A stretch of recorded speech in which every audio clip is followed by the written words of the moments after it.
Glauco does BJJ episode 23, 23, and 24. Oh my goodness. Did I go to two classes last week? I think I did. So I'm a good half year into my jiu-jitsu journey, and I'm really starting to feel how my body is starting to adapt to the physical demands of jiu-jitsu, and also me having a little bit more knowledge right now, not panicking as quickly, surely also helps out a great deal. But so I went to class last week, Tuesday and Thursday. Didn't do any sparring on Tuesday, even though physically I think I could have. But I've been experiencing, like actually a fair amount of adrenaline after class, especially after sparring. And I'm a light sleeper, so I also want to recover correctly. And here they only offer like night or evening classes for in the gi, so that's what I'm taking. But so yeah, this last week's lessons was all about open guard, specifically the butterfly guard. Adam Wardzinski came to visit, which I unfortunately missed because there was no way for me to know about this because the gym, the coach, or I didn't know about anything. So if I did, I definitely would have gone. Anyways, so butterfly guard. Both of the classes we did the warm ups. The classic, the Giuliano warm ups, the yoga, the mobility warm ups, which are always great. Some takedowns, some just stuff like that, and then straight into technique, butterfly guard. And so, as the name suggests, your legs are, your knees are flapping like this. That's why they say butterfly guard. And we did mainly a couple of sweeps. So we did the cross collar sleeve, then grab by the tricep sweep. And that's the classic Adam Wardzinski sweep. And so, what's important, one thing that I noted is when you go with your feet straight in, you know, into your opponent's kneeling position, it's not ideal. So you wanna the side you want to sweep to, you have to retract your foot ever so slightly, and then your shin, your right shin, if you sweep to the left, for instance, has to be glued to your opponent as you sweep, and then it goes as follows. So cross collar, and then hooks feet, arm, pull the arm towards you, then you lean to the left, right? First your leg should touch the mat, then your elbow, shoulder, head, and then you sweep him, but you push with your bottom leg, the left leg. So if this is the floor, you would push like this, like this, whoosh, and that's where you get the power from. The right one doesn't actually sweep; it just stays glued to your opponent, so he can't escape or roll out or anything. That was the main giveaway from that. Then we did a variation with a underhook that goes to a belt, a belt grip on the right hand side. We did that. Then we did some variations where the opponent would block your sweeping leg, So you would pull your left leg, for instance, through your opponent. Then his arm goes down that way. He's already leaning halfway like this. And then you pretty much just has to go like this.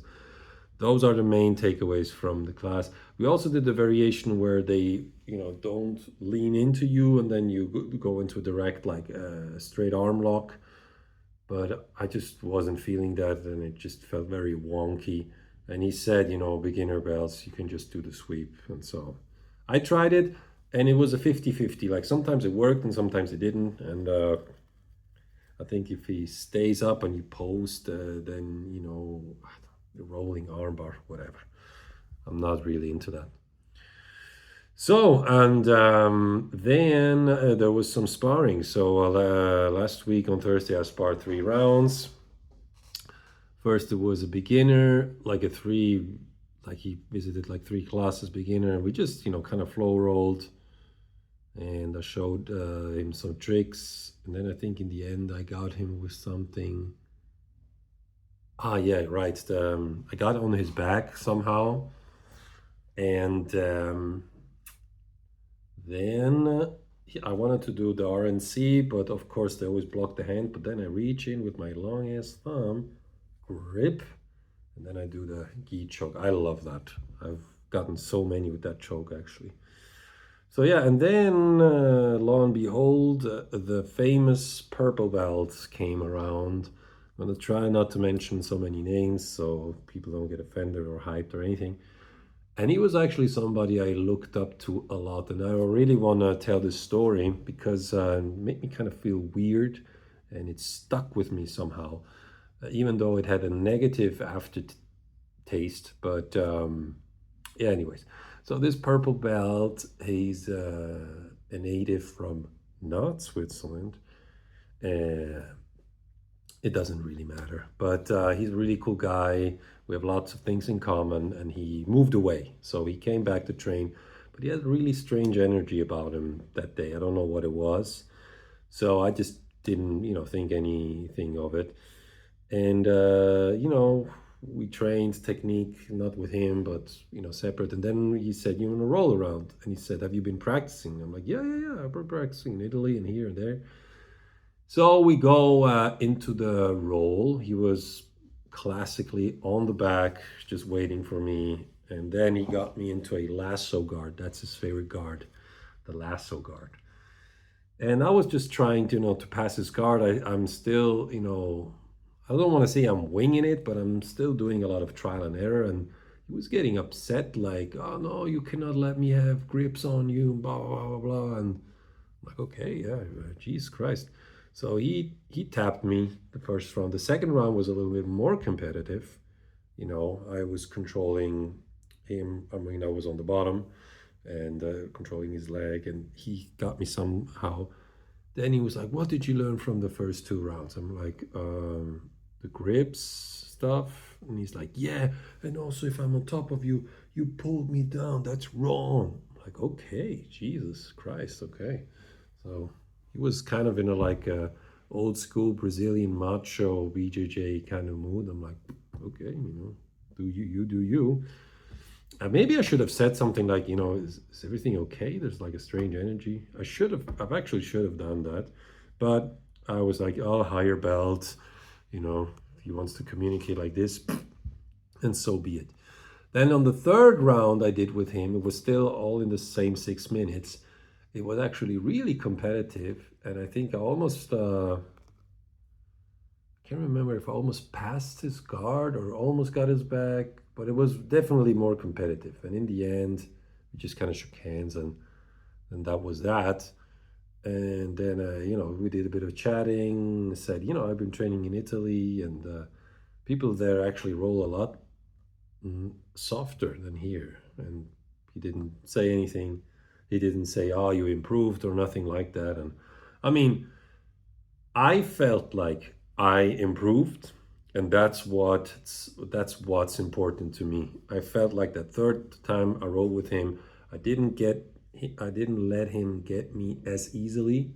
I mean, he is you know, a couple of years purple belt, and I mean, what's to expect, right? But still, I felt like the energy was kind of off, and it was a little bit disappointing.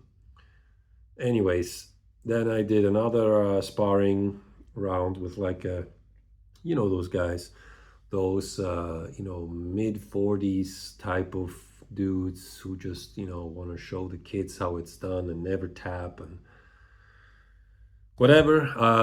I just kind of got carried away by the energy, and I really wanted to roll lighter, but he came at me with such an intensity that I wanted just to match it, and it was fun. It was honestly a lot of fun, a lot of back and forth.